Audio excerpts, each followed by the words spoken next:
next up we have Mujiburrahman Thontowi. Yeah. Thank you for that.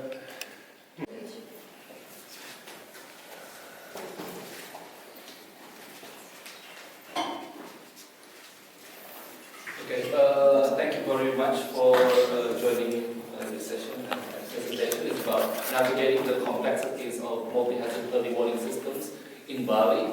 Why I focus on the complexity? Because when people think about early warning system, they feel that it's just a simple process of some scientists analyzing the data, and then when they find that a prediction or a forecast is going to happen, they provide the warning to the government or the community, and then somehow magically the community will act and the government will agree. Usually that's not the case. Government sometimes ignore the warnings, and community something has a different interest than trying to save their lives, or another interest, economic interest maybe.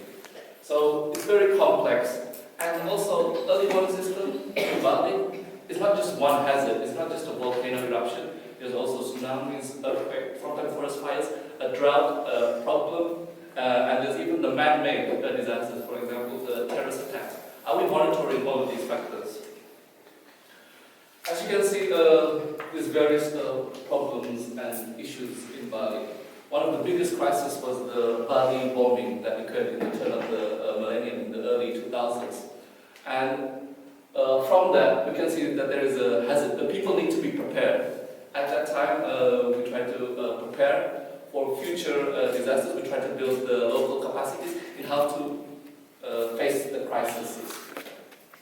And then the next thing, the next crisis was the volcanic eruption in 2017.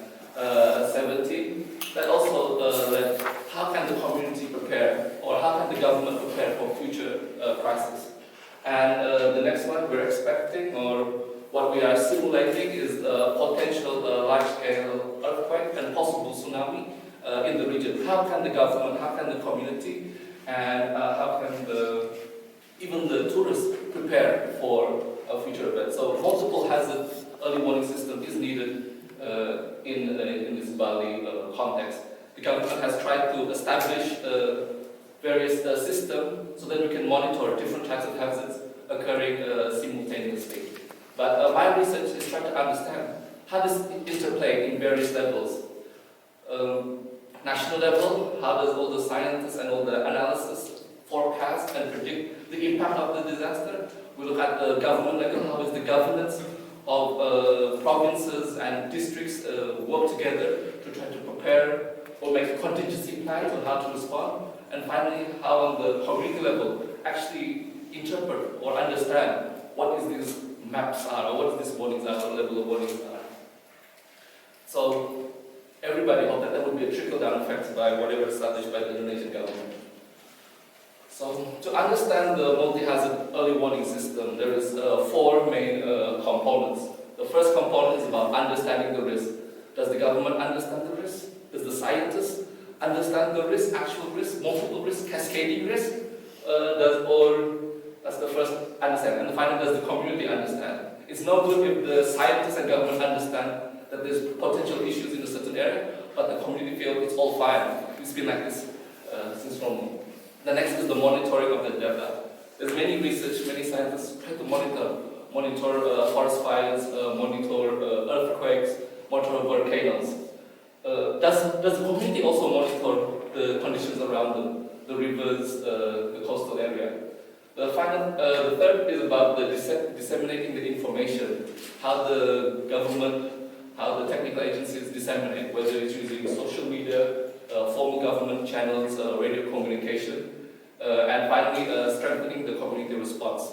So as you can see that the multi-hazard early warning system is not just a simple chain. There's an input, a process, and output, but there's various intricate components that needs to be considered.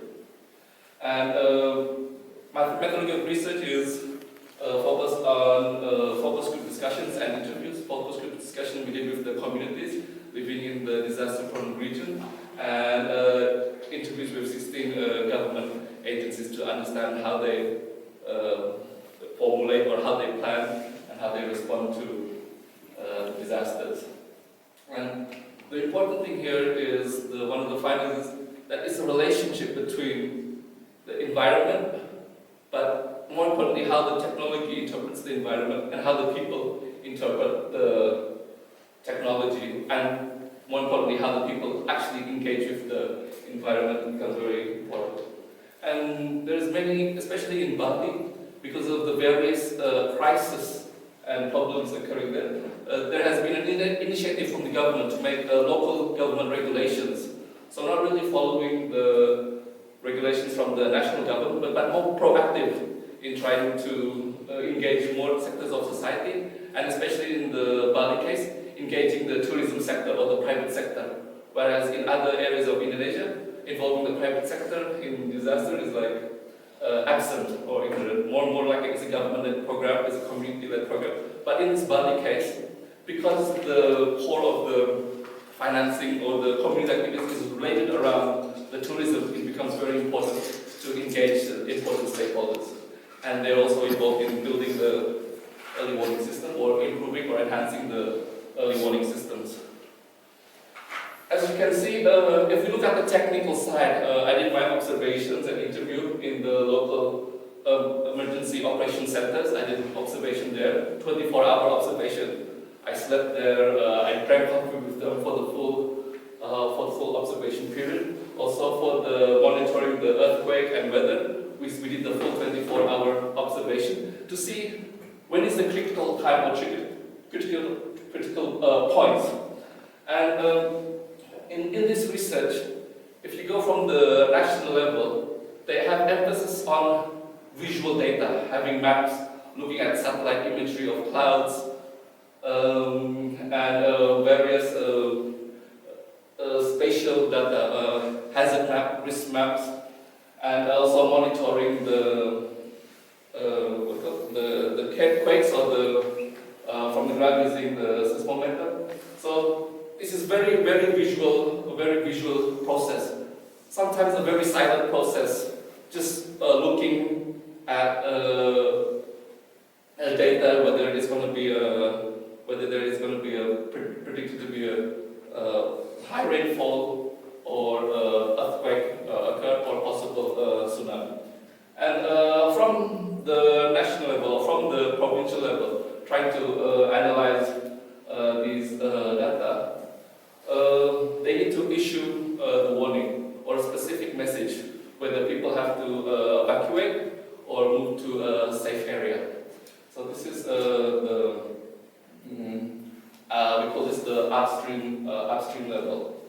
Now, in the Bali context, there are many ways that they try to disseminate the information from the technical agencies.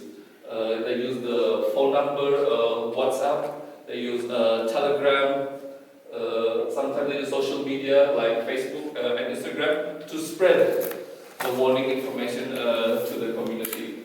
And then on the other hand, there is a strong, from my research, there is a strong radio community. So community in the villages, especially in the 28 most disaster-prone villages in Bali, especially living around the volcano. Most of them have the walkie-talkies. So not really relying on the internet or web-based information, because around the 28 villages, around the 6 kilometers, 8 kilometers from the peak of the volcano, there is no, or difficult to get the internet reception or mobile reception. So mobile radio communication is more a robust system. So just more of the audio warning, listening to whether there is changes in the quakes or vibration of the volcano. And so we can see that at the national level it's very visual, but the lower we go down the hierarchy or going down to the local and community levels, the audio alerts becomes more useful, or radio communication becomes more useful without the reliance of internet or mobile technology. And there's 28 villages in a 12-kilometer radius that need to be evacuated. That is about 40,000 people living in those regions. During the volcanic eruption in 2007, the ideal number of people to evacuate was 40,000 people. evacuate to the safer area. But in reality, 140,000 people evacuated because of the warning message sent out by the government. The community didn't know who were the ones that should evacuate. Everybody just knew the alert level was to alert level 4, and then everybody thought that they had to get out of Bali or get out of the danger zone. Even people who are living in the safe zone evacuated out. Some of them even evacuated to Jakarta, which is 1,000 kilometers away from Bali, and this danger zone is only 12 kilometers. So messaging is very important, or the community to understand whether they're in a safe or dangerous area is very important. Not only just focusing on the 28 villages that is disaster prone, but you have to also teach or train or increase the understanding of the people living outside of those 12 kilometers. So did the early warning system work at that time? Yeah, it saved lives. But the problem was that because of the panic, 168 people died due to traffic accidents, due to the panic. So can we contribute that as part of a successful warning system? Nobody died of the volcano eruption, but people did die of trying to evacuate to a safe area. So it's very complex, sending out the message and trying to respond. And then at the same time, the government and the community try to make different clusters for the evacuations, clusters for logistics, health, field kitchen, and communication clusters. So these sectors or these clusters need to also understand and have a link to the early warning system. Now, at the community level is also proactive in trying to receive information or try to understand the information around them. We see that we have the radio community from the 28 villages, about 200 people. They gather and they try to get information from the government agencies, whether it's about weather, whether it's about the condition of the volcano eruption. But to them, what's more important is not about the actual getting the information. What's important to them is to track where are their volunteers, especially when they're in the volcano. So they devised a mobile app to track all 200 volunteers that they have in the 28 villages without the help of the government, but with the initiative of the local community, the head of the leader, head of the community, head of village, with the private sector who is in a technology field. So they try to make an application where they could track individually how far they are from the safe area. So this person here is like 0.8 kilometers away from the safe area. This guy is 7.5 away from the area. So we can track even though there's no mobile reception. Using the GPS we can find, or the head of village can find where are these volunteers are there. And it's all for also multiple disasters. At the same time, the Indonesian Red Cross is very active in providing support, whether it's evacuation. They have their own radio communication system, which is linked up to the community to support. And then here you have the local community members. All during the height of the eruption, everybody wanted to buy walkie-talkies, where even the women just want to listen to what is the updates from the walkie-talkie, what's happening with the emergency response. And on the other hand, we can see that the local government also is more utilizing the radio technology and not being showcased by these large monitor screens and looking at from the visual. But at the same time, we have a local community who live stream the event. So they use their normal CCTV, which is in the hotels, and then they just move the CCTV to look at the volcano, and then they stream it live. And then everyone around them can see the communication of what's happening using a live stream. And even some disaster management agencies can look through a live stream of the current situation of the volcano. Why this is important is because it's the crowd that has the initiative. It's the crowd that wants this information. Even though the government already has the CCTV from the volcano agency, but it's not being utilized well. But if it's crowd and initiated by the community, it has a better result. So I have to say thank you, and my time is up.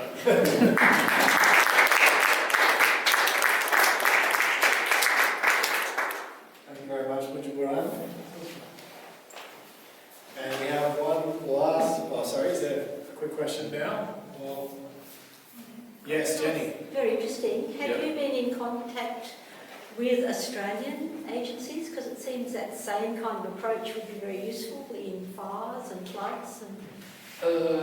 Yeah, when I was in Bali, we talked with the Australian parties because since the terrorist attacks, it was the Australian government that built the preparedness capacity for Indonesians to respond. And there is currently ongoing projects between the Australian and Indonesian government to build the enhancement capacity, whether it is the preparedness to response, training the communities, local governments, and also investing in the technology. Yeah.